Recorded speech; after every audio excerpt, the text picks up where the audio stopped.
Thank you so much for taking this time out to listen to NM Enterprise 7.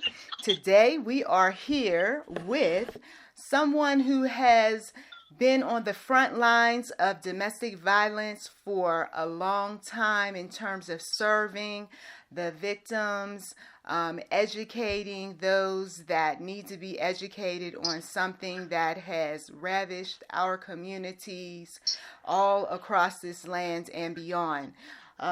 Take a moment and introduce yourself.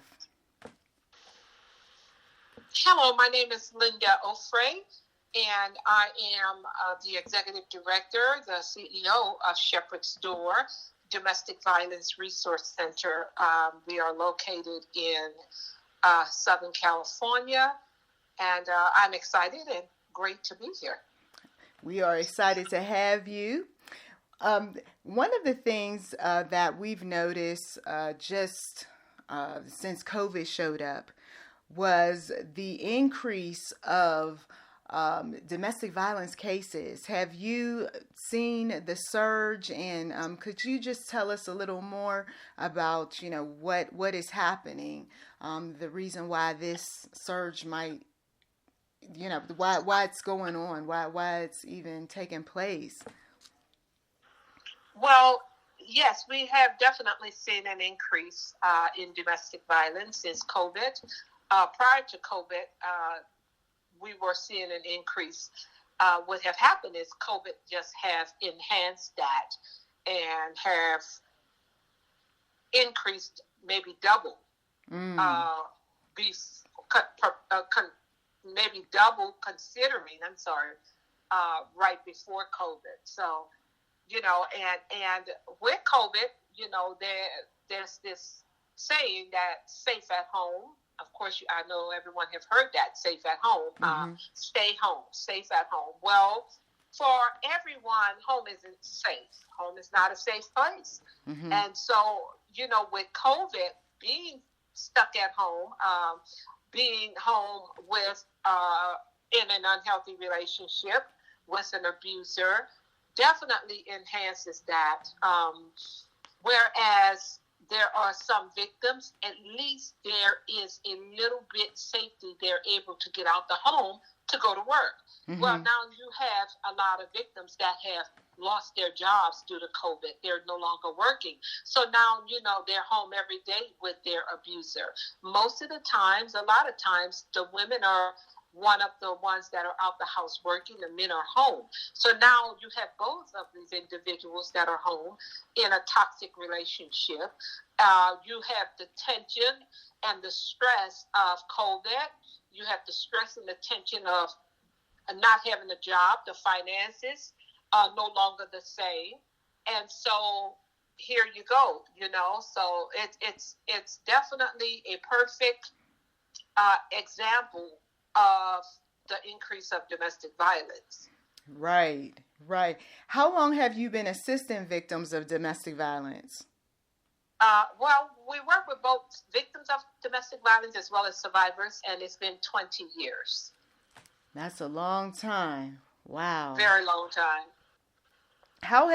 So right now, when you take a look at what you see in media, and of course what you just shared with us about domestic violence, how has your personal faith played a part in all of this? I mean, has this been an integral part as to why you assist people? And what are some of the things that you tell victims of domestic violence? Well, Shepherd's Door, what I will say is we are not considered a faith-based organization. However, we do practice biblical principles, but that's not something that that our clients must do. It's not something that we push them to do, but it is something that is integrated in our counseling, in our teaching, in our encouragement.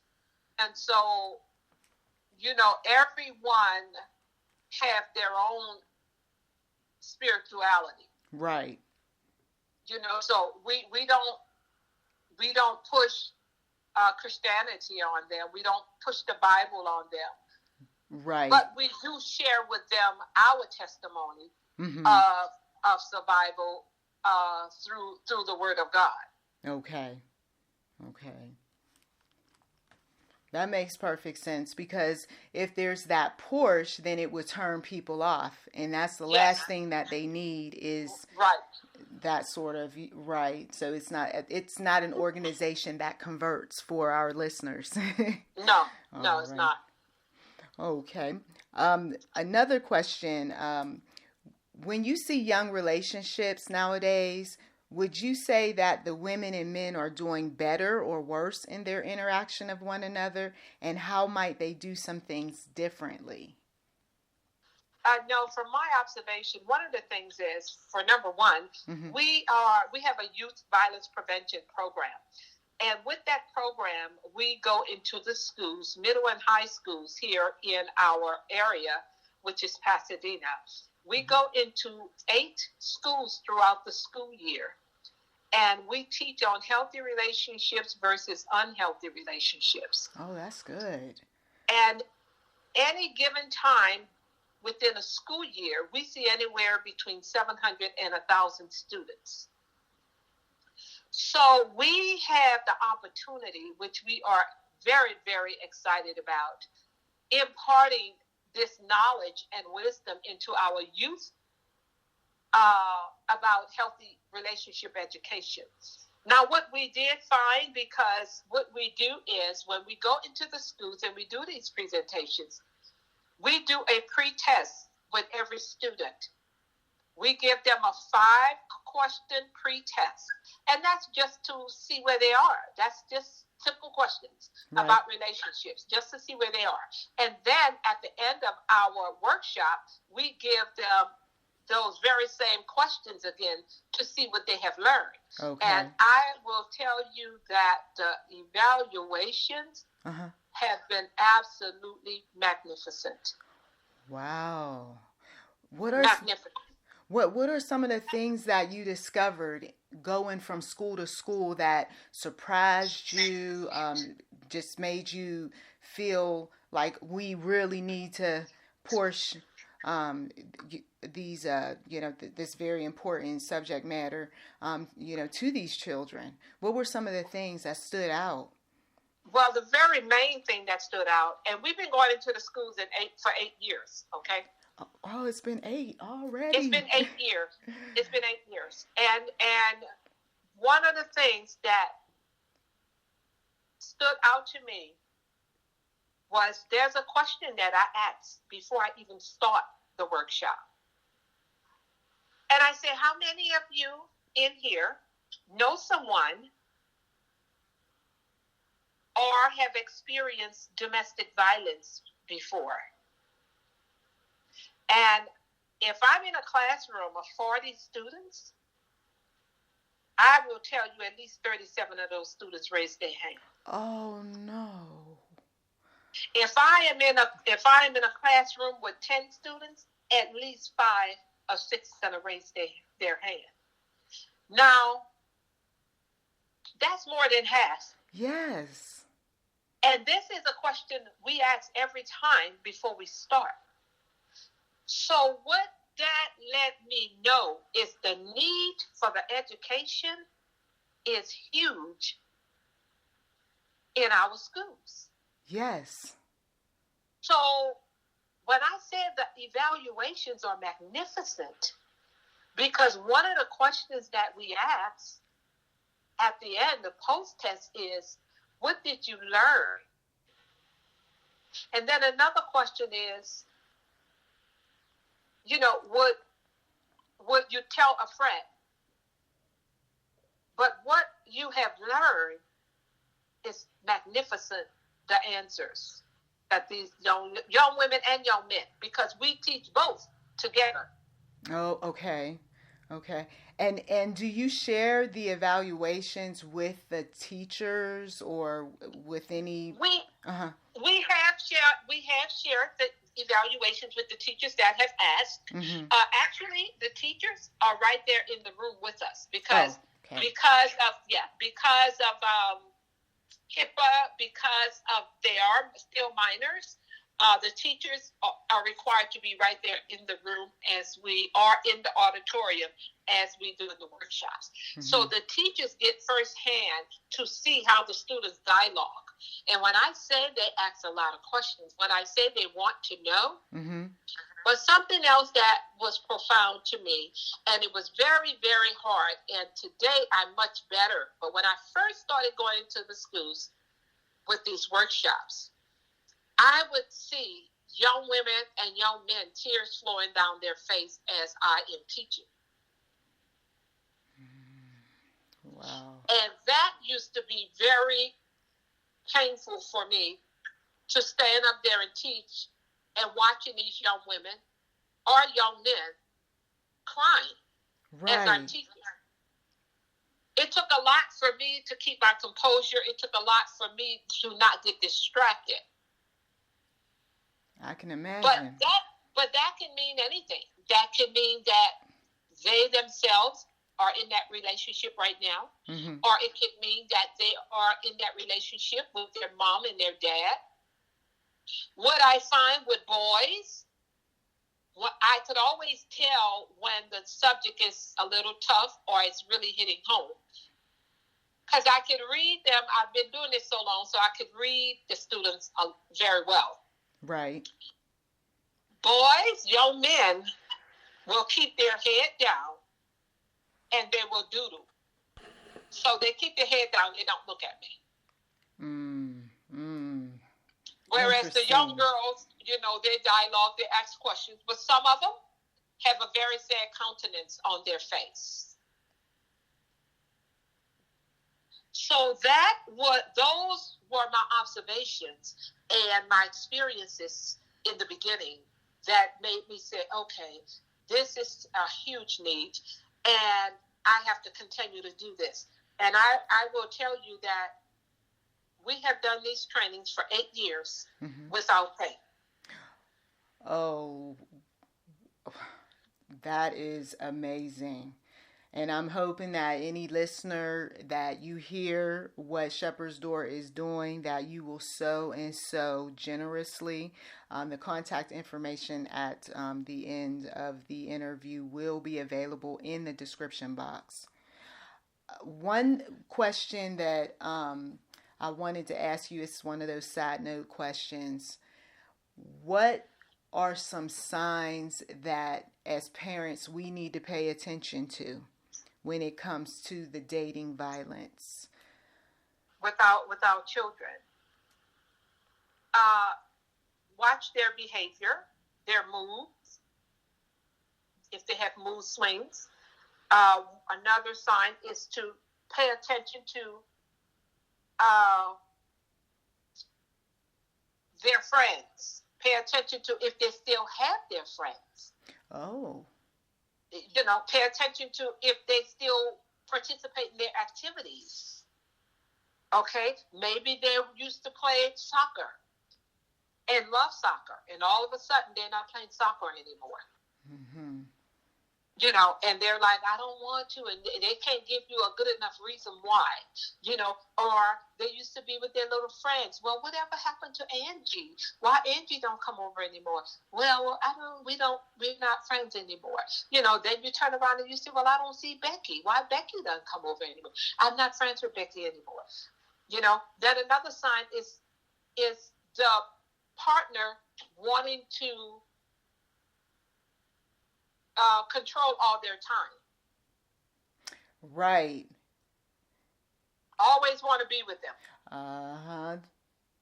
That happens in the adult relationships. That's in adult relationships as well.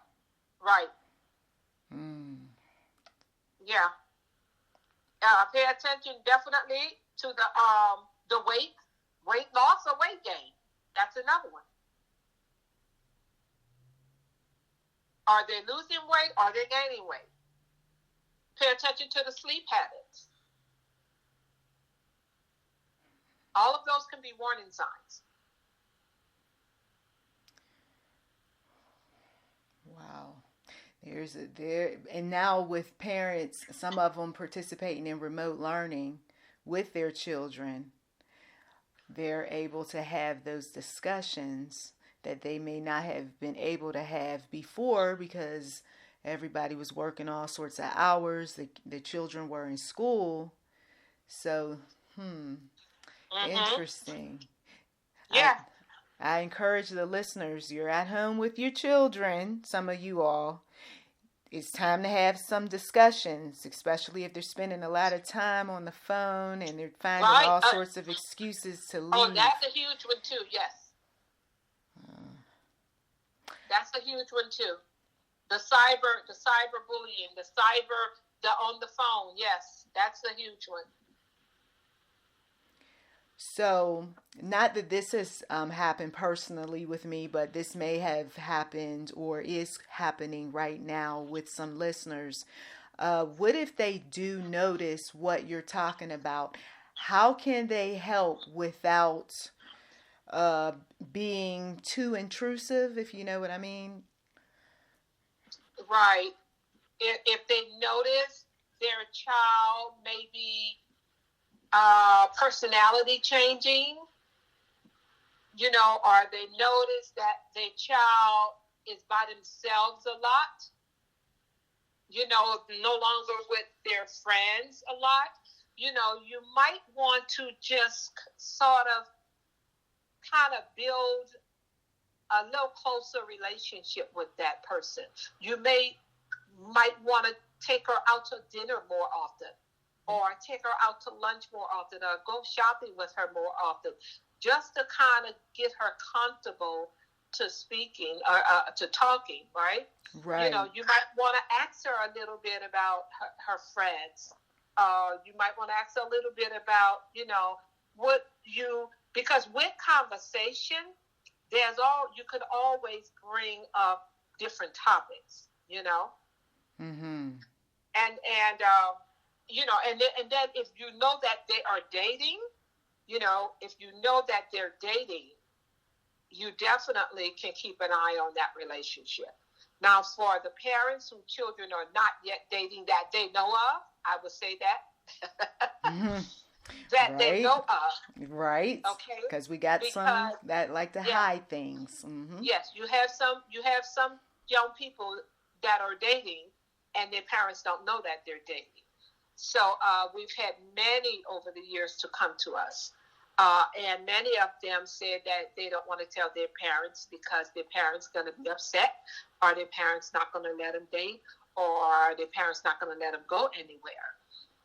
But I would say what you would want to do is, one, you would not want to close your eyes to what's happening with your children, because the statistics show that young people are dating as young as 12 and 13 years old.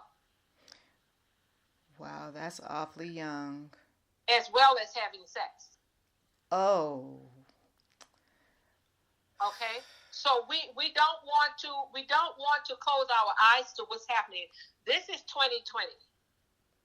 This is not 1954, 1964. Okay? True. And what I will say is that everything that your child want to know, if they have a telephone with this social media, they're going to find out. Mm-hmm. They're going to find out. Mm-hmm. So I always recommend to parents to have a conversation with your children. When they start getting 12 or 13 years old, they're old enough to understand. Have that conversation with them. Have that talk with them. And because you want to teach your children. You don't want to let society teach your kids. Right. Now, we have quite a few grandparents in the audience as well. Any words of wisdom for them?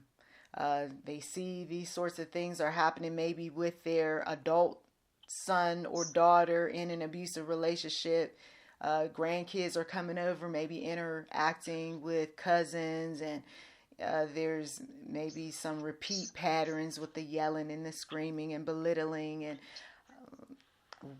what can a grandparent do when they see this sort of thing happening? Happening with their grandchild? Yes.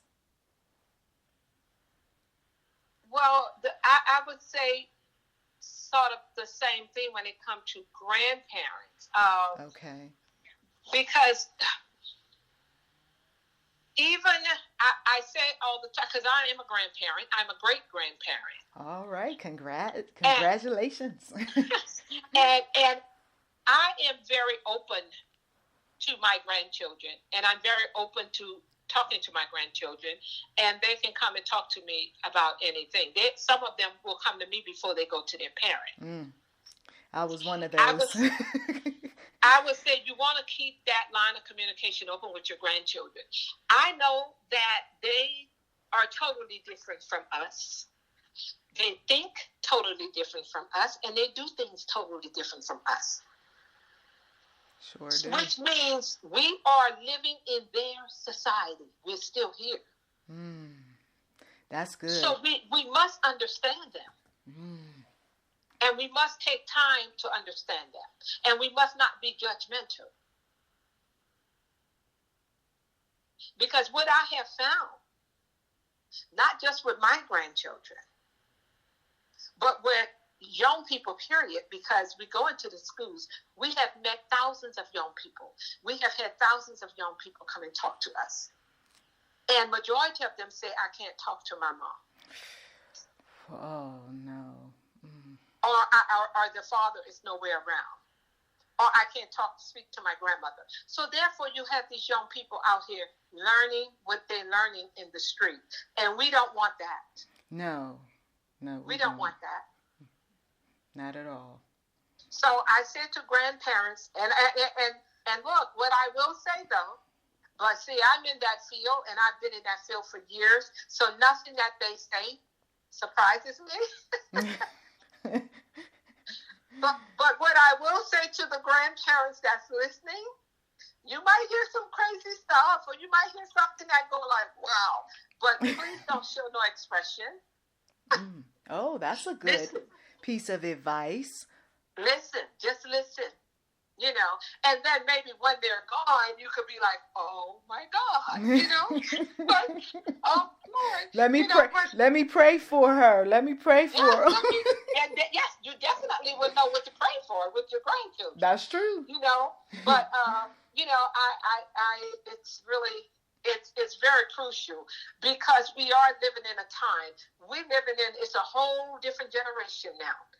And we living with the millennials and the Generation Z. And we may be baby boomers are traditionals.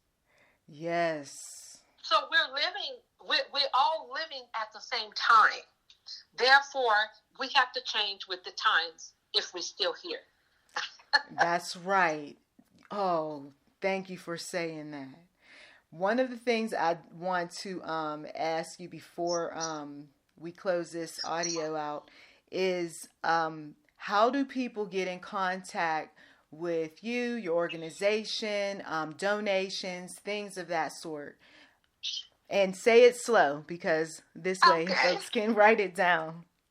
Okay. You can go to our website. Our website is www.shepherd, SHEPHERDDOOR.org. That's our website. You can go on our website. As soon as the website opens up, you will see a donate button. You can click on that donate button and you can proceed. Okay. All our donations are tax deductible. Well, really anything $20 or more is tax deductible. Okay. You send us a donation, we will send you a letter of thanks with our tax ID number. Although our tax ID number is on our website as well.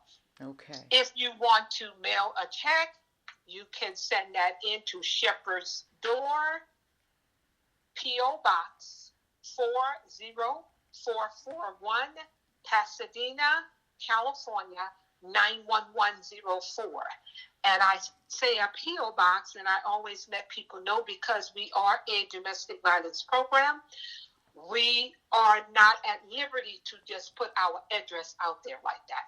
Right. So for confidentiality and for safety purposes, we use a P.O. Box. Okay. All right. You heard it, everyone. Thank you so much Miss Linda. We totally have gotten some education today. And I pray that folks will listen and just follow the advice that she has given you, because unfortunately we do have people who tune in to the channel, and they have shared privately about their abusive experiences. And one of the things that we have just been praying about on this channel is that people be set free. They have heard me say that time and time again about the exit plan. Oh, that's something that I should have asked you early on. The exit plan. Do you want to elaborate a little bit about that? Formulating the exit plan when you know that there's abuse happening at the home front and you're ready to leave, a safe exit plan? Sure. We have helped over the years many women do an escape plan, and in that escape plan, because there are victims in domestic violence that plan to leave. We're working with 2 women right now, and they are planning to leave. And that's because the physical abuse is not as bad as it used to be some years ago. So they both are working. So what we did was we did an exit plan. They are saving so much money. Mm-hmm. We set a goal. They're putting together all their paperwork. They're putting everything together in a box, a safety box. Okay. One of them, the safety box, we are keeping it for them. Oh. Okay. They have opened up bank accounts, and so they're in the process, right, of getting things together so that when they do leave and they exit, they'll have a place to go, they'll have money in the bank, and they'll be able to sustain. Okay. And so if you can do a safety plan, then that would be great. But many women cannot. Many women have had to take their clothes, have come to us with just the clothes on their back. Many women have had to walk away from everything they own. But your life is more important. Safety first. Yes. Safety first. Your life is more important. Your life is more important. But we do help with safety plans. We have had women that did put safety plans and executed them successfully. This thought popped into my mind. Is it possible to give your organization's phone number out? Oh, sure. Okay, because some women listen to the audios, but they may not feel comfortable putting the website on a shared computer in the household. Okay, the telephone number is 626-765-9967. Again, 626-765-9967. Okay. All right. Well, thank you once again. Now I am officially going to close out the message. Thank you, listeners, as always, for taking time out of your busy schedule to listen. You've been listening to YouTube NM Enterprise 7. Please do check the description box for the information that you heard today. And to God be the glory.